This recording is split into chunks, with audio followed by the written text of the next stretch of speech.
ханх, бага элэнх бомбыг үргэлжлүүлэн нэвтрүүлэх хүчин чадлыг нэмэгдүүлж, Монгол улс, Оросын холбооны улс, бүгд найрамдах хятад ард улсын эдийн засгийн коридорт холбогдох бага элэнх бомбд, хутаг өндөр, ханх бомбд, хатгал болон мөрөн дэлмэн чиглэлийн босоо тэнхлэгийн авто замын хойд бүсэд ноогдох эсхийг тус барина.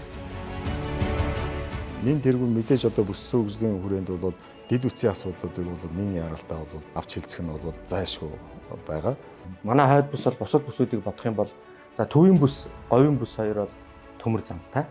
За дээр нь манай хойд бүс өөрөө Эрдэнэ тот хүртэл төвийн замтай. Тэгээ бусад бүсүүдийг бодох юм бол бас бидэнд давуу зүйлүүд нийлээдгүй байгаа гэж харж байна.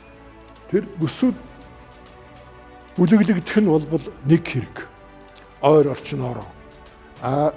Тэргүй энэ босоо тэнхлэгийн энэ зам чинь бүс нь ямар байх нь хамаагүй хооронд нь холбогдчих юм. Ирдэн байдал хангаад.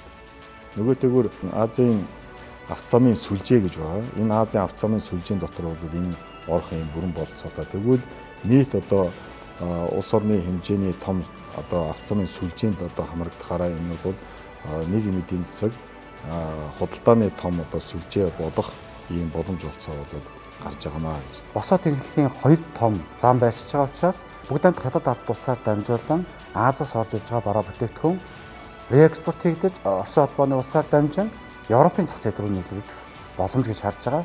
Монгол Улсын хэмжээний 30 гаруй бамтаас одоо 10 гаруй үйл ажиллагааны идэвхтэй.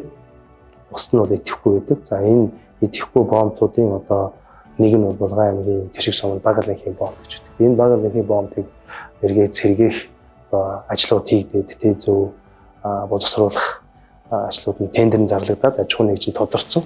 Ингээд одоо эхний ажлууд хийгдэж явж байгаа. Ингээд бомбын худалдаас сэргээд хөлийн худалдааг хөгжүүлээд ирэх юм бол Өвсгөл аймгийн бизнес эрхлэгчид тэр дунд аялал жуулчлалыханд бол одоо бүрэн боломж нэгдэх юм аа. Бомбын сэргэлт бий болох, бомбын сэргэлтийн хүрээнд хийгдэх асуудлуудын нэг нь шүү дээ. Тэгэхээр энэ замыг бол барьсан тохиолдолд түүхийд одоо гадагшин гарах байдаг юм уу? Ямар нэгэн худалдаа намын юм том урсгал бий болох хэвээр. За дид бүтцийн асуудал бүгд шийдэгдэнэ гэдэг маань ямар нэгэн үйлдвэр аж ахуйн нэгжүүдийг барьж байгуулах үндсэн суурин бэлэн болж байна гэсэн.